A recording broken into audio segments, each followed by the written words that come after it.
కాంగ్రెస్ ప్రభుత్వంలో స్కీములు లేవని అన్ని స్కాములే అని విమర్శించారు మాజీ మంత్రి హరీష్ రావు. సీఎం రేవంత్ తుగ్లక్ పనులతోటి భవిష్యత్తు తరాలకు తీవ్ర నష్టం జరుగుతుంది అన్నారు. వచ్చే ఎన్నికల్లో కొడంగల్లో రేవంత్ రెడ్డిని ఓడిస్తామన్నారు. విడిచిపెట్టకపోతావు బిడ్డ, వాటిలో కొనకపోతే రేపు బీఆర్ఎస్ ప్రజలు బ్రహ్మరథం బట్టి 14 సీట్లు నిన్ను మళ్ళా కొడంగల్ ఓడగొట్టి చూపిస్తాం.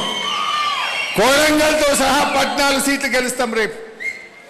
మొలకెత్తిన వాటిలో కొనే తెలివి లేదు కానీ మహబూబ్ నగర్ జిల్లాలో బీఆర్ఎస్ మొలకెత్తనియా అని మాట్లాడతావు. మొన్న ఎప్పుడో రేవంత్ రెడ్డి ఇంకో మాట అన్నాడు, ఇదే మహబూబ్ నగర్కి వచ్చినప్పుడే అన్నాడు, ఏమి బీఆర్ఎస్కు మళ్ళీ ప్రతిపక్ష హోదా రాదు అన్నాడు. అవును నిజమే, ఎందుకు వస్తుంది? మేము పాలక పక్షం అవుతాం తప్ప ఇక ప్రతిపక్షంలో ఉన్నాం కదా. డెఫినెట్గా రేపు పాలక పక్షం అవుతాం. మనం మళ్ళీ ఇంకా ప్రతిపక్షంలో ఉంటాం. మళ్ళా వద్దన్నా 100 సీట్లు గెలిపిస్తారు ప్రజలు. 100 కోట్లు నీ క్యాంప్ ఆఫీసులో ఖర్చు పెట్టడానికి నీకు పైసలు ఉంటాయి. నువ్వు నీ మన్మడు ఫుట్బాల్ ఆడుకోవడానికి, మెస్సీతో ఆడుకునే షోకులు తీర్చడానికి 100 కోట్లు ఖర్చు పెట్టడానికి పైసలు ఉంటాయి. అందాల పోటీలు నిర్వహించడానికి 100 కోట్ల రూపాయలు ఉంటాయి. పక్క రాష్ట్రాల్లో ఎన్నికలు జరిగితే 100 కోట్ల మూటలు పంపడానికి డబ్బులు ఉంటాయి. ఇది అవసరమా నిజంగా? ఒక ముఖ్యమంత్రికి ఇంకో ఎమ్మెల్యే ఎత్తు గురించి మాట్లాడాల్సిన అవసరం ఏంది?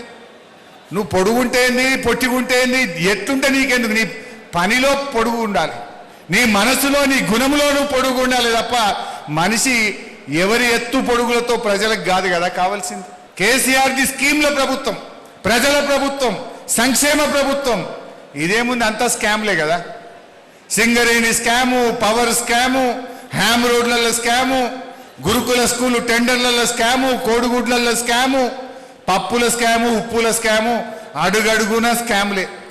ఎండ్లెంత దోసుకునే తప్ప ప్రజల గురించి ఆలోచించే ప్రభుత్వం కాదు. హైడ్రాలో రేవంత్ రెడ్డి మనకు హిట్లర్ లాగా కనబడతాడు. ఇప్పుడు భూమికి పన్నేస్తే అది ఔరంగజేబు లెక్క కనబడతాడు. ఇక ఇది ఏంది? ప్రజల జేబులు ఖాళీ చేసే ఔరంగజేబు విధానాలు తప్ప ఇంకేమైనా ఉన్నదా?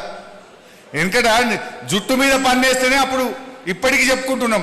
రేపు కూడా తరతరాలు రేవంత్ రెడ్డి చేసే తుగ్లక్ పనులకు వీడొక హిట్లర్, వీడొక ఔరంగజేబు లాంటి వాడని రేపటి తరాలు చెప్పుకునే